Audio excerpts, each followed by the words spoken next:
What's going on? It's your boy Joe Castro, aka Philly. Yo, everybody doing? King Dick back here, and I have double moonwalked my way into the Philly podcast. We are taking over. Eagles fans everywhere, this is for you.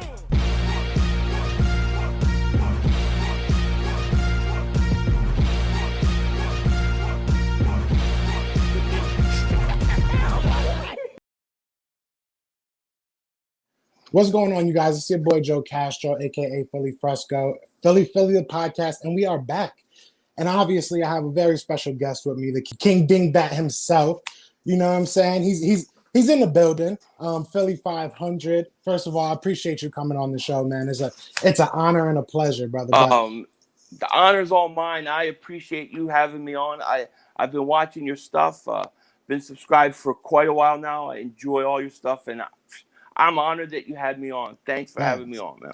I appreciate that so much. So let's, we've talked so much about the losses and so much about what they can improve. Let's have a happy podcast for once, right? Okay. So I want to get your, just initial reactions to the win.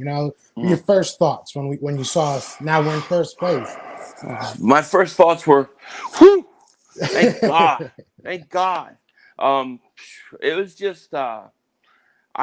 It was scary going into that fourth quarter. I think the thing that I'm most happy about, even, of course the win is first, but the way Carson Wentz kind of went through that, to me, it almost felt like his season in a microcosm. So there was times where he was struggling, his footwork was off, bad passes, he throws the interception early, but he fought through it. And I thought he left it out all on the field, and it was good to see him moving around a little better. But that touchdown pass to Fulgham, when he went back and he hit that pass, what a beautiful pass, perfect pass, great catch. To me, I think that is something that, from his perspective, he has to feel like, oh man, I needed that. Maybe he relaxes a little bit, tries not to do so much. Maybe that'll lead to not holding the ball as much, better footwork, just relaxing a little bit, going out and playing and using his talent. So I'm hoping that was him coming out of the slump, that we witnessed him working through it and out of it. And that was the best thing I took out of it besides the win. Yeah, no, I think I speak for a lot of Eagles fans that even if we would have lost that, God forbid, you want to see your franchise quarterback do well. Right. And you want to see him do better than he has, and I think if you take this game and you look at it last year, if I would have gave you these stats, you probably would have been like, what's wrong with Wentz? But for this year, it's a bright light. You know what I'm saying? Right. It's something that we can look at and be like, all right, maybe he's getting, like you said, his footing back. He's getting back into the swing of things.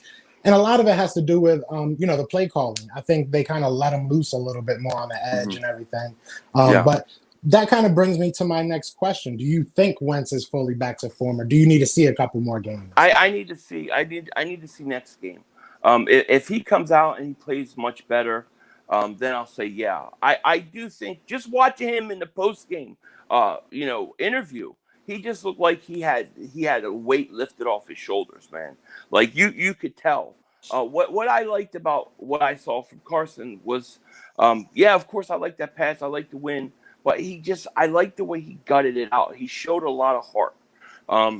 And to me, watching him block a corner, lining up as a receiver and getting into it, showed me a lot about him. And when somebody's doing good, when things are easy in life, it's easy to be positive, easy to say this, that. But when things get hard and you have to struggle through and you have to work through every little thing, okay, that's when you find out what somebody's made of, how they handle themselves, how they work through it.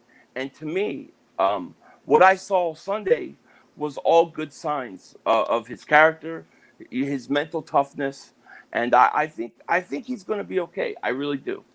Yeah, I think mental toughness. You hit it on the head. I had a podcast with another person the other day, and I was kind of saying it's comes down to you don't want to see him be mentally weak. If it's mechanics, we can work on that. Right. If it's a missed throw or two, we can work on that. But is it going to be Jalen Hurts that makes you start thinking, second guessing yourself?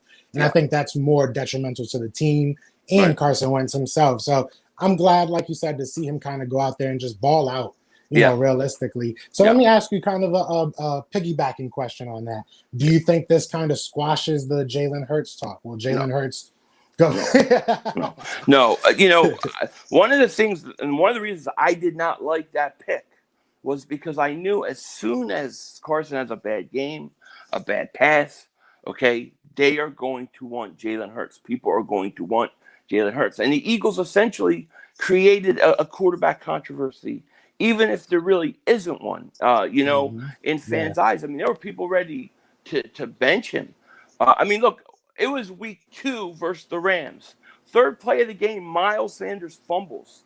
And people were calling for Carson Wentz to get benched. Yeah. He didn't do anything yet. You know what I mean? He has a short leash, and he could go out and have 5-6 games that are really good, and then one bad game, and they're going to talk bad about Carson Wentz. The other thing I want to say with Carson is, I have talked a lot about his weight. I thought he was too heavy, and if you look at the first 3 weeks of the season, he couldn't run.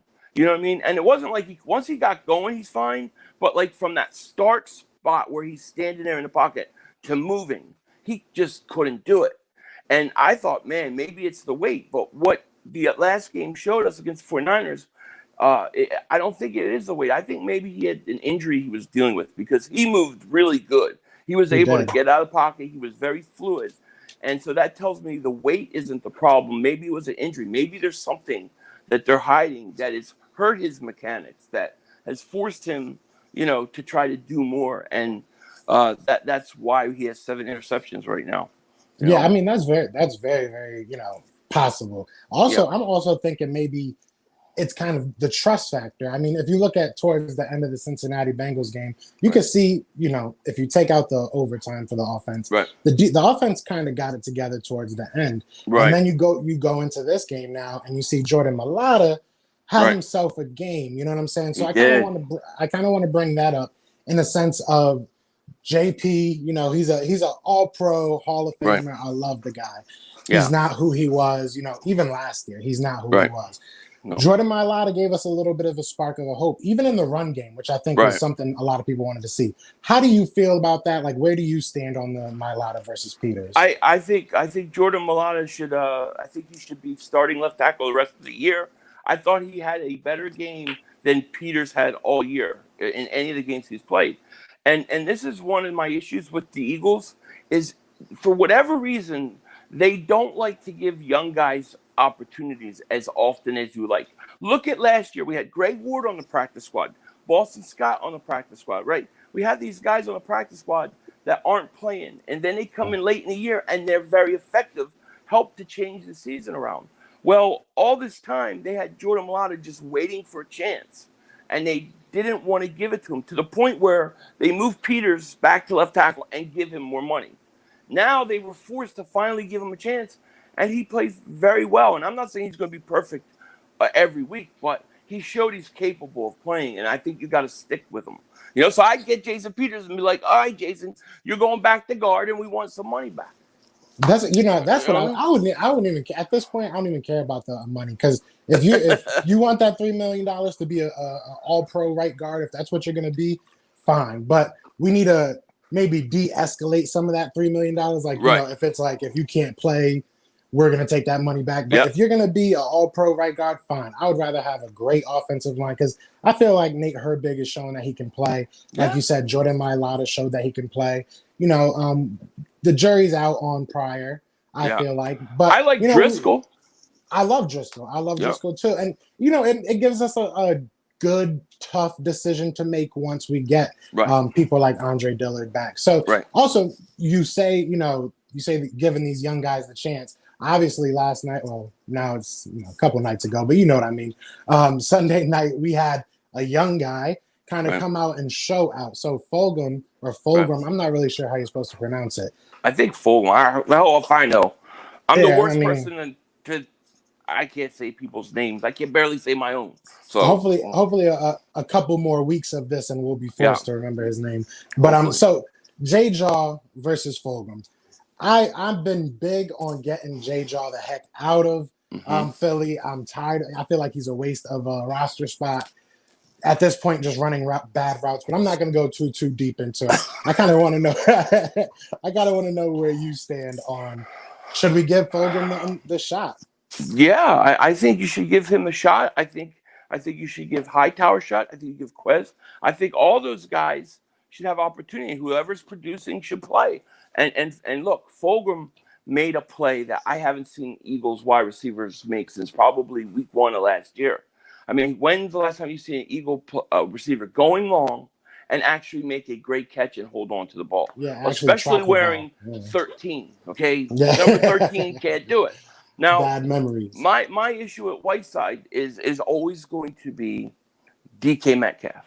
I'm always going to go back to it. When I look at Whiteside, I see DK Metcalf.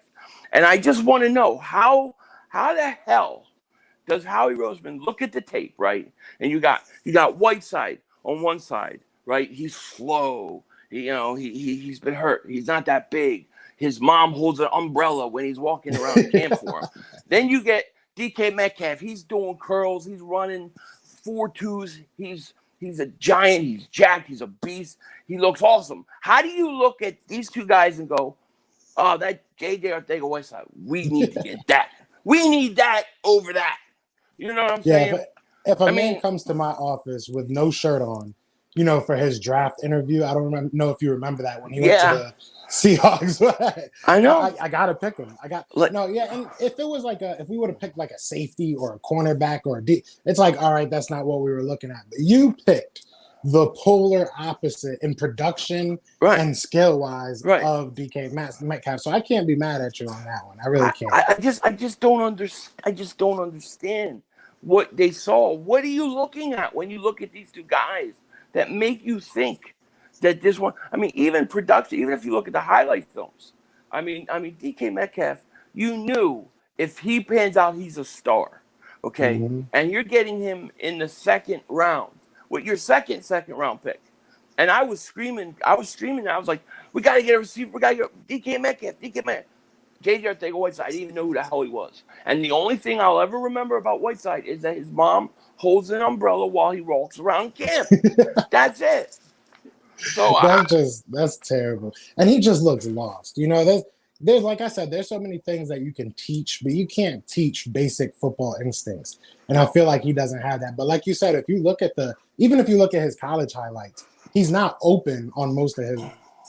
No, he's not at all. College. What makes you think better in the NFL? So I mean, I definitely agree. Our drafting has been very suspect in general. I'm leading the Howie Roseman's got to go campaign. I'm ready for him to go when it comes to evaluating talent. It's time. There's just too many misses, man. Too many big misses. And yeah, a lot of people, I was having this, I don't want to say argument, but this conversation with someone, and they were like, Howie Roseman's like very cheap. And he is on the surface of it, but I feel I made the comparison. I feel like he's that Target type cheap. He's that guy that goes and buys everybody from the bargain bin thinking that he's getting, but now look at us. We're $40 million in the debt for the bargain bin that didn't work out. So, well, I see Roseman like this. I think he thinks he's smarter than everybody else, and that he is going to find that diamond in the rough that nobody saw, that nobody can claim. Oh, DK Metcalf, obvious pick. He's only faster, stronger, bigger, better hands. He does everything better, but I'll take this guy because if he pans out, I'll look like a genius. That's what I think he does. He doesn't pick. He's not a good talent evaluator. And I don't believe that Joe Douglas for a second, because this is what I always get when I bring up Howie Roseman. People say, well, Joe Douglas was doing the draft. Joe Douglas was a front man. He was a front man for Howie Roseman. He was the guy that they would say, Joe Douglas drafted this guy. But it was always Howie making the decisions because he even said he had final say. Howie Roseman should not be evaluating talent at all. And I would love to get your opinion on this as well, or at least your thoughts on this. Like, obviously, I feel like sometimes the Eagles are just cursed as far as like injuries go. What do you think you can attribute that to? Like, what do you think it is? Because, I mean, you could say in 2017 we did fire our whole staff, but when we had Chip Kelly, we did not have, I know that's probably a bad word for Philly at this point, but we didn't have injuries like this. Yeah. What is it? What do you think it might be? Well, I used to think it was age, right? That was my thing. Like even last year, I was like, well, they are an older team. They got old guys, so they keep getting hurt because they're older. But now, I the only thing I can attribute it to, because we've changed medical staff, we've changed strength and conditioning coaches a couple times. The only thing I can honestly contribute it to is I think the type of player Howie Roseman picks are injury-prone players. They just are. Whatever he looks for, or whatever he thinks he's picking when he picks Arcega-Whiteside over DK Metcalf and things like that, I think they tend to be injury-prone players, whatever it is. I mean, I don't know what else it could be, but at some point, you have to have responsibility within the front office for constantly picking guys that are hurt all the time.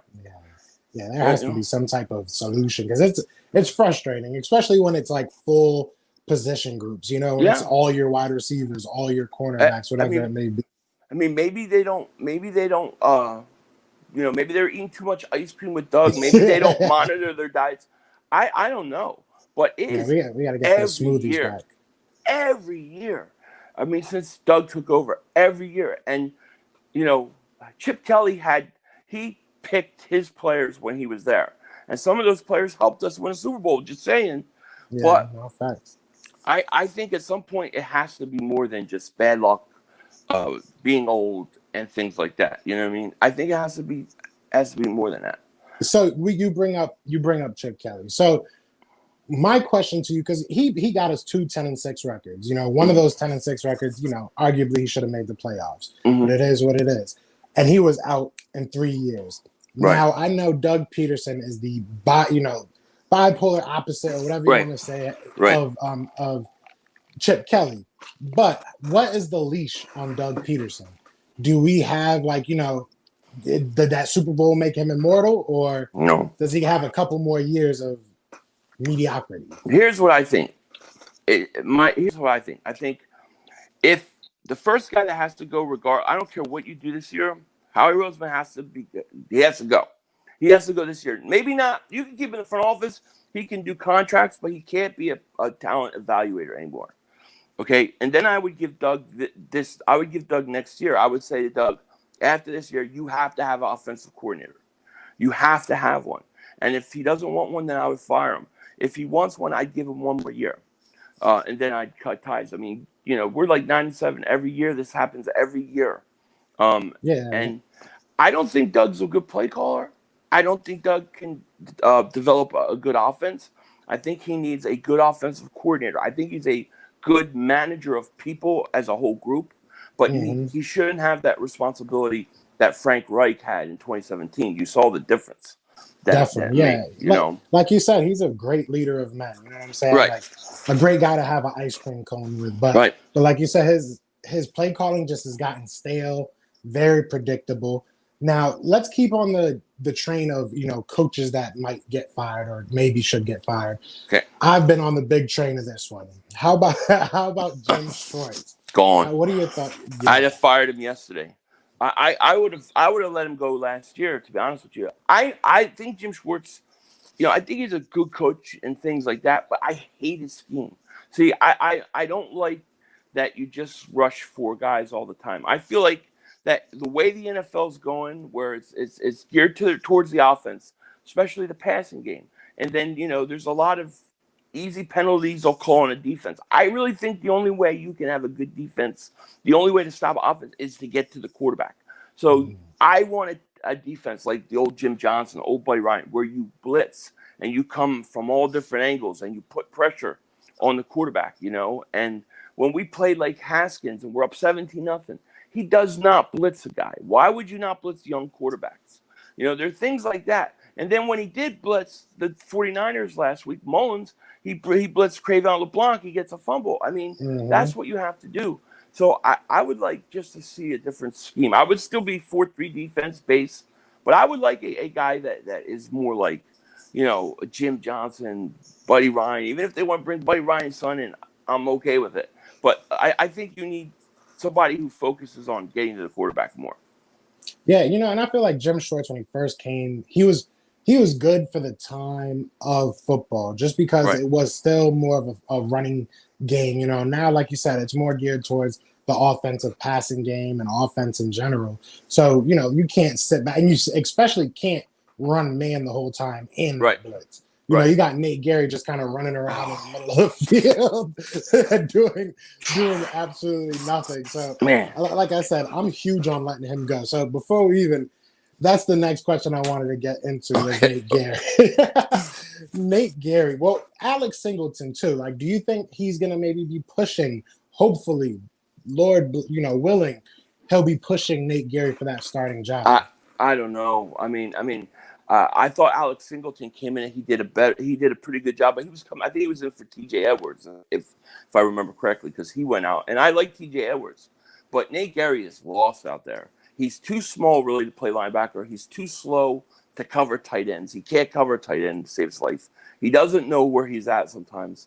I don't know why he's still on the field. I don't understand. And Schwartz seems like he's like, if I like this guy, no matter what, I'm going to keep him out there. I'm going to keep doing the same crap all the time, like the stupid sticks defense. Nate Gerry is horrible. He's horrible. He has to go. I'll drive him to the airport. Just get him the hell off that team.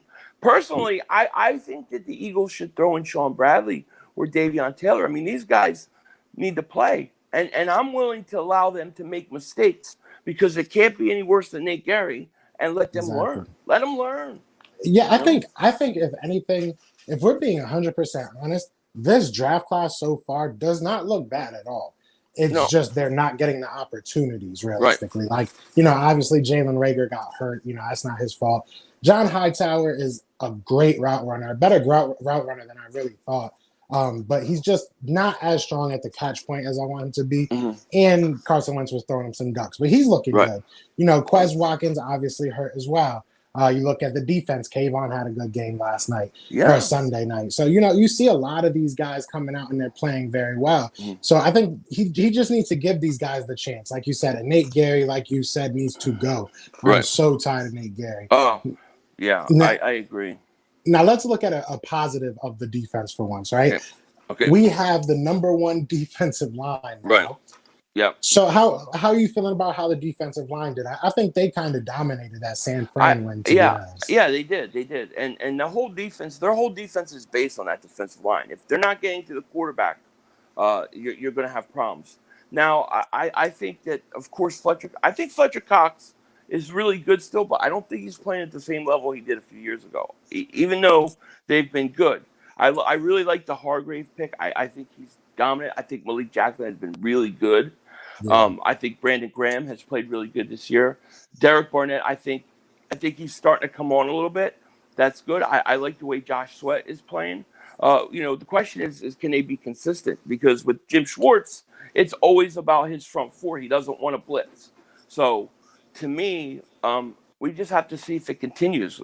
When they play a really, really good team that's got a good offensive line, we'll see. I thought, like, the way the Rams used Goff, where they rolled him out and things, it gave us problems. But, yeah, I mean, you can't complain about how they played. They've been good so far. Yeah, and it's the motion. When you depend on your D-line so much, they have to go with the motions, and they have to, go with the running backs when your linebackers can't.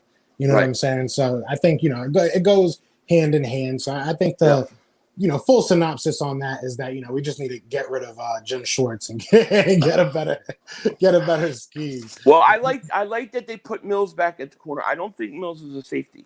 Now, I've argued for years about Mills or Russell Douglas because I thought Russell Douglas was a natural safety. Now he's in Carolina playing really good at corner, by the way. Mm-hmm. But I think Kevon Wallace, even though Kittle threw him one-handed, threw him just down to the ground, that was brutal.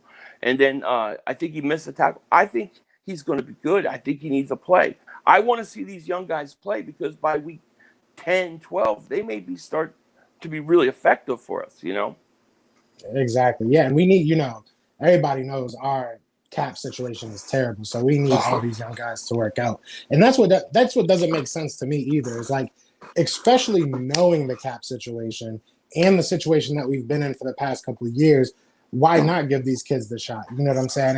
It doesn't Yeah. make sense to me. Like, you know, hopefully Deshaun Jackson and Alshon coming back, that'll help us. And, you know, we're getting help. This is the one year I can say we don't have season-ending injuries other Right. than, you know, Brandon Brooks and Andre Dillard, but at least that was in the beginning of the year. We don't have anything catastrophic happening Right. yet. So Right. with that in mind, do you think we can be a playoff team? Yeah, I do. I mean, I think you could probably win the division with 6 wins at this point. Very true, very true. But Very true. I mean, I think they can get into the playoffs. I really don't think this is a good division. I don't think you'll have a wild card team come out of this division, but I definitely think that they could win the division. I don't think Washington's good. I don't think the Giants are good. I think Dallas has a really good offense, but they may have the worst defense in the league. So yeah, the Eagles definitely could get in the playoffs. Now the question is would you want them to be the division winners at 6-10 and get a worse draft spot, or would you rather them get a higher pick? I mean, some people would rather have them the high pick. Me, I want the playoff game. I'm a sucker for playoffs. You know. Yeah, I feel like you give us a shot. You never know. Yeah, you know what I'm never saying. know. You see what happened with like even Seattle was I think 7-9 and they made a little bit of a run. You know, obviously the Giants won their Super Bowl at 10-6, but you never know. Maybe we make and like I said, we're getting healthier at the right time, and if we get some of these guys going and we get an offensive line that can stay together for, you know, 14, 15 games, whatever is left, then who knows? Maybe maybe we make a little bit of a run. Definitely. Now, what are your thoughts on Pittsburgh going into next week? How do you feel about Pittsburgh? I think that's a tough game. I think that Pittsburgh's got a decent defense. It worries me. The offense doesn't worry me as much as maybe a few years ago it would have. But you still have to be careful with them. Ben, you know, Big Ben is a veteran quarterback. So it's going to be a tough game. I think it's going to be kind of low scoring. But I think the Eagles, I think they can win this game. I definitely do. I think they can. I said a few weeks ago, I think they go 2-2. I'm going to stick with that. Okay. And who would you say you think is going to be like the star of the game, or who needs to be the star of the game? Miles Sanders. I believe that Miles Sanders right now is the whole key to this offense. I mean, besides Carson Wentz, I don't think the Eagles use Miles Sanders well at all. I don't think they use him right. They treat him just like another back in the rotation. You can't do that. He's a franchise running back. He is a dual threat weapon. I mean, I would use Miles Sanders everywhere. In the backfield, or I'd line him up on the outside, I'd line him in the slot. I'd have him everywhere. I'd have defenses so scared of him. And they're only giving him 13 carries last game. And the worst part about last game is that when the Eagles just need one first down to run the clock out, first down, they run Corey Clement. He stinks. I'm sorry. And then you have Boston Scott. He's not going to get anything. Then Carson, like, basically rolls out and then falls down on third down. Why would you not put Miles Sanders in there in that situation, in a clinching spot where all you need is a first down? He could have broken a run. He could break a tackle. I mean, he could even get you in third and short. You know what I mean? So, it just went out. Yeah, back now? My bad. I got a call. Oh, okay. No problem. So I mean, like, I just think not having Miles Sanders in that situation tells me that they're not using him right. And a lot of people say, well, maybe Miles is injury. He has an injury, but he keeps saying he's fine. And Doug says, well, we don't want to wear him out. I just don't think they know how to use him. I don't think they use him right. This is where I blame Doug for not having an offensive coordinator. Remember back in the day, Andy Reid used to use Brian Westbrook everywhere. Mm-hmm. That's exactly how the Eagles should be using Miles Sanders.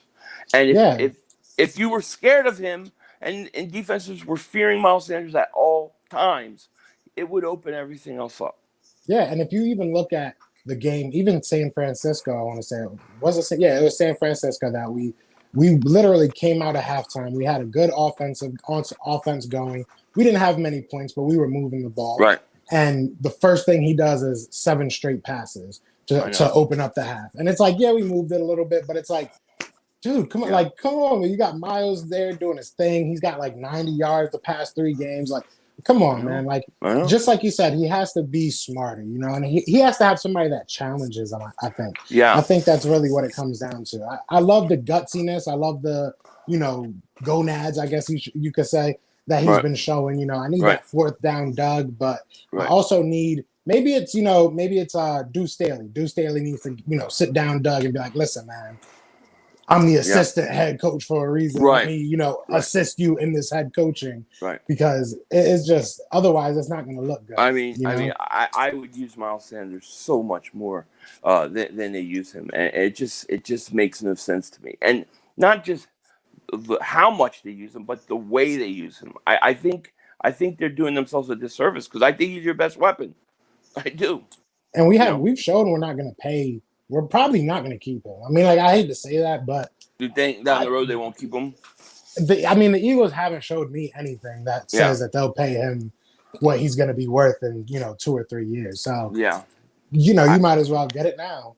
Yeah, well, I hope they keep him because he's young and he didn't take a lot of punishment in college. No, so I think it would be very stupid. But right now, I think they could have won the Cincinnati game if they just did a couple things different. Well, I think Doug blew overtime, but if you just use Miles Sanders a little more, I think they probably win that game.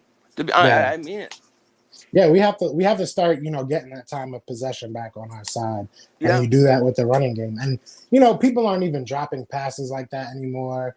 You know, there's not, you know, so this is the time. These kids look hungry. Looks like they want to win, you know what I'm saying? So this is the time we really need all of our leaders and all, you know, Carson in general to really step it up. So can I get like maybe a score prediction before I let you go? Let's think about this. Man, I'm going to say that the Eagles are going to win. I'm going to say 21-17. Okay. 21-17 in a close one, but they're going to win the game. I think it's going to be low scoring. I think Carson's going to play much better. No turnovers. But it's still going to be a defensive struggle, I think this game. But I think that they're going to win it. Yeah, I'm going to say I'm struggling because I want to say our offense is going to score a lot, but at the same time, they got a really good defensive line. They do. I'm gonna probably say 20. I'm gonna say 27-20 is what I'm gonna say. I think we'll get a defensive score too. To be honest, that's what I think. I think we'll maybe get like a fumble off of him. So I don't know. Maybe, you know, that man's old, so I'm hoping we could catch up to him. Hey, look. If we go 2-2-1 after the start we had, I'll take it. I mean, we got a tough game the next week, but I'll take 2-2. I mean, I can't believe we're in first place now. As bad as we play, how the hell are we in first place? It's insane. At the end of the day, everybody's 0-0 once you get to the playoffs. So if we can make it there, it's crazy. It's crazy. But I definitely did. Yeah. Yeah. So, but hey, man, I appreciate you coming on the show, bro. No, man, thank you for having me. It was an honor to come on. Anytime you want me to come on, just let me know. I really, really appreciate it, man. And I love your channel. I love what you're doing. Keep it up, man, because you're doing a great job. Thank you. That means a lot, man. That really does mean a lot, man. But for everybody that's watching, you know what time it is. You know how we end this out. It's Fly, Eagles Fly. And we out here. Peace. Eagles